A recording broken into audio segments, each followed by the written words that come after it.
procureur su ko bëggoon mënatu ko def en vertu des dispositions de l'article 179 du code de procédure pénale parce que le délai bi nga xamante ne dañ ko joxoon ce délai là est dépassé. Voilà. léegi pourquoi on en reparle maintenant Alaaji Daouda parce que wax nga ko c'est à la faveur de la loi d'amnistie moom moo tax ñu am ko même maanaam loi d'interprétation loi d'amnistie bi même bu fekkonte ne dafa jàll sax. lii itamit maanaam du changer n'est-ce pas. du changer lu bari parce que bu fekkoon ne par exemple loi d'interprétation bi dafa jàlloon. ba pare peut-être installé waat ci champ d'application bi yenn yu nga xamante ne dañ leen ko inculpé woon à partir de ce moment-là da ngay amaat beneen problème. parce que dafay nekk une loi pénale plus sévère. Et une loi pénale plus sévère conseil constitutionnel wax na ko ci kii bi. ci décision bi. que ne ça ne peut pas s'appliquer en aucun cas ça ne peut pas s'appliquer.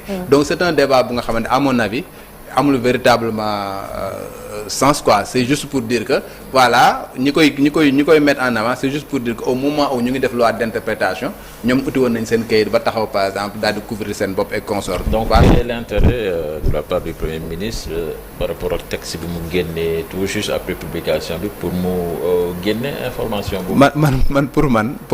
pour man le Premier ministre n'avait même pas à le faire. À le faire. Il n'avait pas besoin de le faire. C'est le Premier ministre ou c'est le secrétaire général ou le président du PASTEF? Comme tu m'en dis donne. Non, c'est une autre différence. C'est-à-dire que comme tu m'en fais non.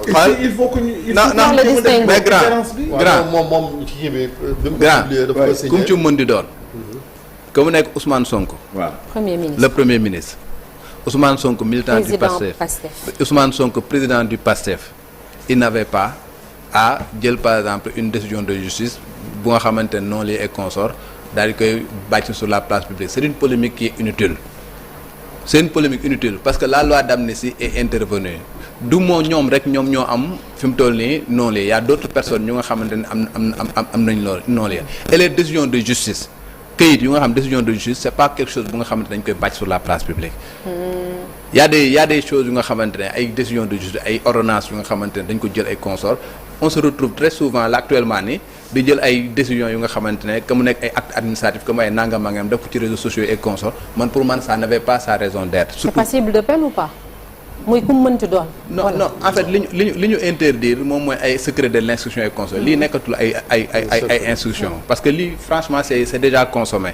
Donc sur le plan de l'infraction amul absolument rien à dire tu peux pas le poursuivre sur la base de ces documents là mais je dis que sur l'opportunité xam nga il n'avait pas à le faire qu'est-ce qu'il voulait montrer que ni même bu fekkoon loi d'interprétation bi accordé woon nañ ko moom toutefois dans tous les cas xam nga mënuñu ko woon topp parce que amoon na non-lieu ça n'a pas ça